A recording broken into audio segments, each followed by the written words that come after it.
ఉండి ఓకేనా?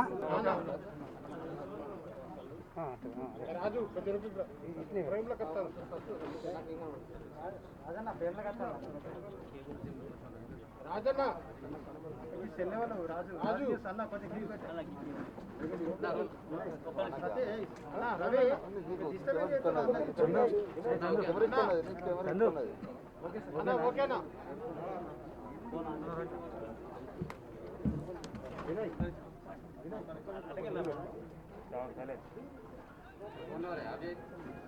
20 సంవత్సరాలుగా ఆనాటి కమలాపూర్ నియోజకవర్గం కానీ 2009 తర్వాత హుజురాబాద్ నియోజకవర్గం కానీ తెలంగాణ ఉద్యమానికి పెట్టింది పేరు. ఇది కరీంనగర్ జిల్లాను కాపాడాలన్నా, తెలంగాణ ఉద్యమంలో ఎక్కడ సభలు సమావేశాలు జరిగినా వేలాదిగా తరలిపోయి ఉద్యమాన్ని కాపాడుకున్న కడుపులో పెట్టుకున్న నియోజకవర్గం ఈ నియోజకవర్గం. ఈ నియోజకవర్గం గొప్పతనం ఏంటంటే జెండాలు ఉన్నప్పటికీ, పార్టీలు ఉన్నప్పటికీ కూడా కక్షలకి, విద్వేషాలకి తావులేని నియోజకవర్గం ఈ నియోజకవర్గం. ఒక్క మాటలో చెప్పాలంటే అన్నదమ్ముల్లా కలిసిమెలిసి ముందుకు పోయే నియోజకవర్గం, జీవించే నియోజకవర్గం హుజురాబాద్ నియోజకవర్గం. సరే, నా మీదంటే కక్షపూరితంగా నా గోడౌన్ సీజ్ చేయొచ్చు, నా పోల్ట్రీ సీజ్ చేయొచ్చు, ఏదో ఇంకా నష్టం చేసి చేయొచ్చు. కానీ మా ప్రజల్ని మాత్రం వేధించే ప్రయత్నం చేయొద్దని చెప్పి కోరుతున్నాను. నేను అడుగుతా ఉన్నా, ఇవాళ మా దగ్గరికి ఎవరైతే ఇన్ఛార్జ్గా వస్తున్నారో ఒక్కనాడైనా మా ప్రజలకు ఏమైనా ఆపదలో సంపదలో ఆదుకున్న వాళ్ళ మీరు? ఒక్కనాడైనా ఒక సర్పంచ్ గెలుపులోనో, ఒక ఎంపీటీసీ గెలుపులోనో, ఓ జెడ్పీటీసీ ఎంపీపీ గెలుపులోనో మీరేమైనా సాయం చేసిన వాళ్ళ, గెలుపులో తోడ్పాటు అందించిన వాళ్ళ అని చెప్పి అడుగుతా ఉన్నాను. ఇవాళ మీరు వచ్చి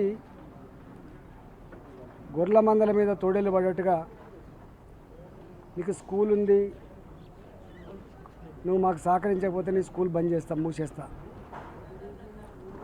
నీ కాంట్రాక్ట్ ఉన్నాయి, నీ బిల్లులు రావు,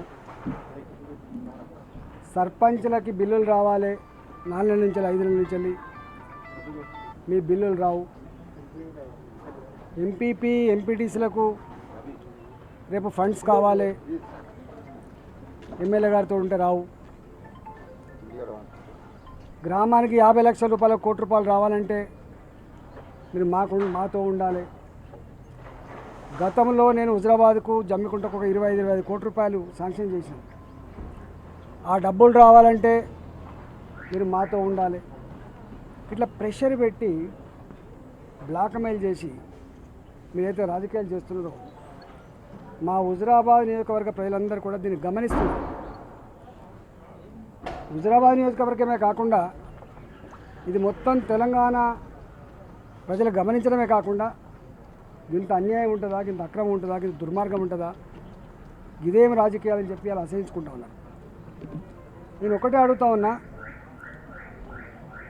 మంత్రులు అన్నప్పుడు మంత్రి కాకముందు నీ సంస్కారం లేకపోతే పర్వాలేదు, కానీ మంత్రి అయిన తర్వాత సంస్కారం ఉండాలి, సభ్యత ఉండాలి.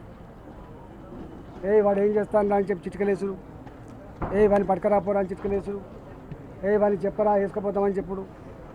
ఇవాళ గుర్తుపెట్టుకోవాల్సిన బిడ్డ, ఎవడు 1000 ఏళ్ళ కోసం పుట్టలే, 100 ఏళ్ళు బతికితే కష్టం. అధికారం అనేది ఎవరికి శాశ్వతం కాదు. నువ్వు ఎన్ని రోజులు అధికారంలో ఉంటావో, నీ అధికారం శాశ్వతం అని అనుకుంటే భ్రమంలో ఉన్నట్టు లెక్క. నీకు కరీంనగర్ ప్రజలు ఓట్లేసి గెలిపించింది, ప్రజలందరినీ చల్లగా చూడమని చెప్పింది తప్ప హుజురాబాద్ నియోజకవర్గంలో ఉన్న ప్రజానికాన్ని వేధించమని చెప్పి నాయకత్వాన్ని బ్లాక్మెయిల్ చేయమని చెప్పిందా? రేపు నేను అడగనా కరీంనగర్ ప్రజానికాన్ని? ఇవాళ నువ్వు ఏ ఒరవడి అయితే ఇలా నువ్వు ఇన్కల్కేట్ చేస్తున్నావో, ఏ సాంప్రదాయాలను అయితే ఇలా నువ్వు ప్రజలకు చూపిస్తున్నావో, రేపు నీకు కూడా గతి పట్టే ఆస్కారం ఉంటుంది. ఇవాళ కరీంనగర్ జిల్లాలో ఎన్ని గుట్టలపై బొందలగడ్డగా మారిపోయిందో, ఎన్ని వందల కోట్ల రూపాయల సంపద విధ్వంసం అయిందో నేను చెప్పిన ముఖ్యమంత్రి గారికి. కరీంనగర్ జిల్లా బొందలగడ్డ అవుతుందని చెప్పిన. నీ కథ ఏందో, నువ్వు ఎన్ని కోట్ల రూపాయలు టాక్సీగా పెట్టినావో, దాని మీద నువ్వు ఎట్లా పైరే చేస్తున్నావో నేను ఇప్పుడు మాట్లాడకపోవచ్చు. కానీ తప్పకుండా నువ్వు ఇలాంటి దానికి పాల్పడి బ్లాక్మెయిలింగ్ పాల్పడితే తప్పకుండా రాబోయే నువ్వేం 2023 తర్వాత ఉండటం కాదు, గుర్తుపెట్టుకో. 2023 తర్వాత నువ్వు ఉండవు, నీ అధికారం ఉండదు. నువ్వు ఇప్పుడు ఏం పని అయితే చేస్తున్నావో ఆ పని తప్పకుండా చేస్తానని చెప్పి హెచ్చరిస్తా ఉన్నా. మర్యాదగా బిహేవ్ చేసే ప్రయత్నం చేయి. నీ కల్చర్ ఏందో, నీ సాంప్రదాయం ఏందో, నీ పని విధానం ఏందో యావత్ తెలంగాణ ప్రజానికని తెలుసు తప్ప ఇలా మా మీద కనుక ఉచితనంతో చేస్తే కనుక ఖబర్దారని చెప్పి హెచ్చరిస్తా ఉన్నా. నేను మా ప్రజలు 20 ఏళ్ళుగా నన్ను గుండెలో పెట్టుకున్నారు వాళ్ళు. నేను దేవుళ్ళను మొక్కను, మా ప్రజలను మొక్కుతాను. నేను దేవుళ్ళ కంటే కూడా మా హుజురాబాద్ నియోజకవర్గ ప్రజలను మొక్కుకుంటా. మా హుజురాబాద్ నియోజకవర్గ ప్రజల హృదయాలనే నేను గుళ్ళుగా భావిస్తాను. నేను ధర్మాన్ని మొక్కుతాను, న్యాయాన్ని మొక్కుతాను. ఎక్కడ నేను ఆపద ఉంటే ఆపదలున్న మనిషిని ఆదుకునేటువంటి ప్రయత్నం చేస్తే తప్ప నేను ఇంకోటి చేయను.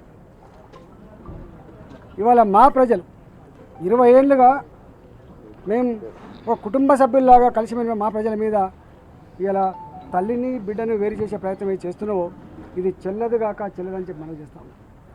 ఇవాళ మీరు ఎవరినైతే భయపెట్టించి ప్రలోభపెట్టి మీకు ఇది ఇస్తాం అది ఇస్తామని చెప్పిండ్రో తాత్కాలికంగా నీ దగ్గర నీకు కొట్టొచ్చు, కానీ వాళ్ళ హృదయాలు మాత్రం ఘోషిస్తూనే గుర్తుపెట్టుకోండి. ఎవ్వరు కూడా మానసికంగా నేను ఇవాళ ఛాలెంజ్ చేసి చెప్తున్నా, అంతటిలాగా ఇక్కడ రాజకీయాలు నడవవు. ఇవాళ మా మిత్రులు ఇక్కడ బాధ్యులుగా వేసినట్టు చూస్తూ ఉన్నా. ఆనాడు మాతో పాటుగా మా ఎంపీ గారు ఉన్నారు. ఈ నియోజకవర్గం ఆనాడు హనుమకొండలో ఉన్నాడు, కానీ మొన్నటికి మొన్న ఓడిపోయినప్పుడు కూడా 54,000 మెజార్టీ ఇచ్చి ఆదుకున్న నియోజకవర్గం ఈ నియోజకవర్గం నేచర్ తెలిసి కూడా, వాళ్ళ యొక్క కమిట్మెంట్ తెలిసి కూడా, వాళ్ళ యొక్క కార్యదీక్ష తెలిసి కూడా మీరు ఈ పని చేయడం అనేది మీకు తగదు అని చెప్పి మాత్రమే చెప్తున్నా. కానీ మీకు తప్పకుండా ఇక్కడ ప్రజలు అలాంటి వేషాలకు గుణపాఠం చెప్తారు. ఇవాళ మా సహచరుడు మంత్రి గారు వచ్చిందని చెప్పి నిన్నే టీవీలో చూసిన. నువ్వు తప్పకుండా ఎక్కడ పోతే అక్కడ గెలిపిస్తావు, ఎక్కడ పోతే అక్కడ నువ్వు రాజకీయాలు నడుపుతావు, ఎక్కడ పోతే అక్కడ పరిచయం చేస్తారనేటువంటిది ఉందో. హుజురాబాద్ ప్రజల్ని కొనలేరు ఎవరు, హుజురాబాద్ ప్రజల ఆత్మగౌరవం ఎవరు ఎవరు ఎస్టిమేట్ చేయలేరు, గుర్తుపెట్టుకోండి.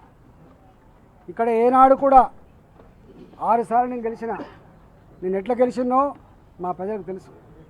ఈనాడు కూడా ప్రలోభాలకు ఆస్కారం లేదు ఈ నియోజకవర్గం. రేపు మీరు ఏదో నాగార్జు సార్లు చేసినట్టు చేస్తాం, ఇంకొకళ్ళు చేసినట్టు చేస్తామంటే ఈ హుజురాబాద్ నియోజకవర్గ ప్రజలు దాన్ని పాతరేస్తారు తప్ప, దాన్ని పారదోలుతారు తప్ప దానికి వీళ్ళే ప్రసక్తి లేదు. మీరు చరిత్రను గుర్తు చేసుకోవాలి. ఆనాడు కాంగ్రెస్ పార్టీ 2006లో కూడా కరీంనగర్లో కేసీఆర్ గారు స్వయంగా ఎంపీగా నిలబడ్డప్పుడు ఒక్క కార్యకర్తలే కూడా కొనుక్కున్నారు. చొప్పదండిలో 5 మంది మండల పార్టీ అధ్యక్షులు ఉంటే 5 మంది ఒకే రోజు ఖరీదు చేసిండ్రు. ఇవాళ కరీంనగర్ టౌన్లో 26 మంది ఒకరోజు ఖరీదు చేసిండ్రు. మాకు పోలింగ్ చిట్లు ఇచ్చిన లేరు, పోలింగ్ బూతులలో కాపలా కాస్టోళ్ళు లేరు, కారు గుర్తు అని చెప్పడం లేరు అన్నాడు. కానీ ఏం చేసిండ్రు? కోట్ల రూపాయలను మంత్రులు ఎమ్మెల్యేల యొక్క అధికారాన్ని తిప్పికొట్టి ఆత్మగౌరవాన్ని నిలిపి గుర్తుపెట్టుకోండి. రేపు జరిగే ఒకవేళ హుజురాబాద్లో ఎన్నికలు జరిగితే, ఇప్పుడు జరిగే ప్రసక్తి లేదు, ఒకవేళ హుజురాబాద్లో ఎన్నికలంటూ జరిగితే ఆనాడు కరీంనగర్లో ఎట్లయితే బొగ్గు కాని కార్మికులు వచ్చిండ్రో, అడ్వకేట్లు వచ్చిండ్రో, ప్రైవేటు ఉద్యోగులు వచ్చిండ్రో, ఎల్ఐసి ఏజెంట్ వచ్చిండ్రో, ఆర్ఎంపీ డాక్టర్లు వచ్చిండ్రో, చదువుకున్న పిల్లలు వచ్చి కాలు మొక్కిండ్రో, నిరుద్యోగ యువతలు ఎట్లయితే వచ్చి కాలు మొక్కిండ్రో, ఇవాళ భంగపడ్డ అనేక నియోజకవర్గాల్లో ఉద్యమకాలుగా ఉండి భంగపడ్డ వాళ్ళు ఎవరైతే ఉన్నారో వచ్చిండ్రో వాళ్ళందరూ కూడా రేపు హుజురాబాద్ నియోజకవర్గ ప్రజానికానికి అండగా ఉండడానికి వస్తారు తప్ప హుజురాబాద్ నియోజకవర్గ ప్రజలు వాళ్ళు అనామకులు కాదు, అనాథలు కాదని చెప్పి తెలియజేస్తా ఉన్నాను. నేను మా హుజరాబాద్ నియోజకవర్గ ప్రజలని 20 ఏళ్ళుగా ఎట్లయితే కడుపులో పెట్టుకొని కాపాడుకున్నానో రాబోయే కాలంలో కూడా ఈగ వాలకుండా మీ ఆత్మగౌరవం దెబ్బతినకుండా మీకు ఎక్కడ ఇబ్బంది కాకుండా చూసుకునేటువంటి బాధ్యత ఈటల రాజేంద్ర అంటోడు బొందిలో ప్రాణం ఉన్నంత వరకు, ఈ గడ్డ మీద నా ప్రాణం ఉన్నంత వరకు నేను మిమ్మల్ని కాపాడుకుంటా అని చెప్పి మీకు ప్రమాణం చేస్తూ ఉన్నా. ఇవాళ గతాన్ని గుర్తు తెచ్చుకోవాలి మనం. ఉప్పల్ రైల్వే స్టేషన్లో ఢిల్లీ సర్కార్ మెడలు వంచింది ఉప్పల్.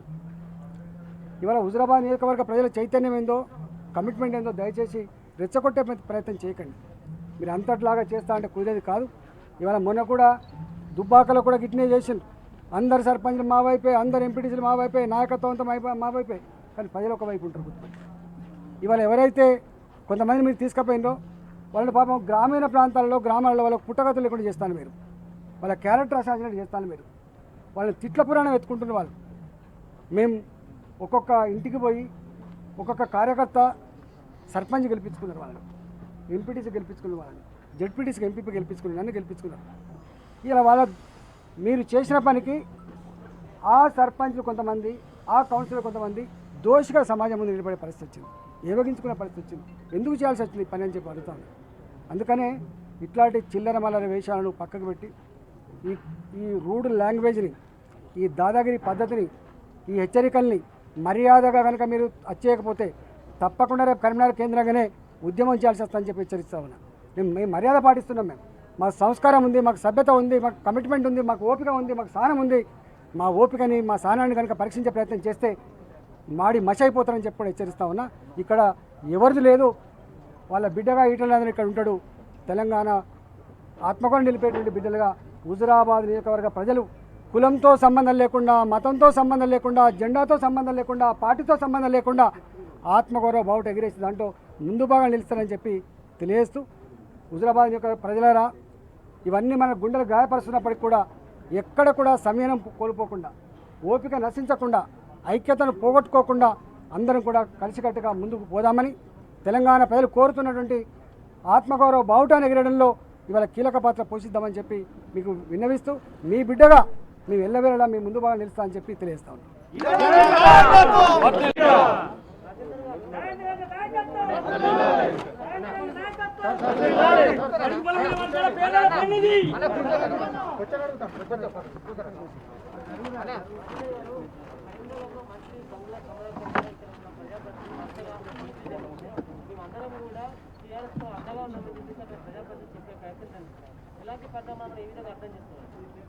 మీకు అర్థమైంది, ఇప్పుడు చెప్పినా కదా, ప్రలోభాలు దౌర్జన్యాలు జరగవు, సాగవు. ఇక్కడ తాత్కాలికంగా నువ్వు గెలిచినా కనపడుతుండొచ్చు, కానీ అంతిమంగా మాత్రం ఇక్కడ ఆత్మగౌరవం అంతే గెలుపు హుజరాబాద్ నియోజకవర్గ ప్రజలదే గెలుపు.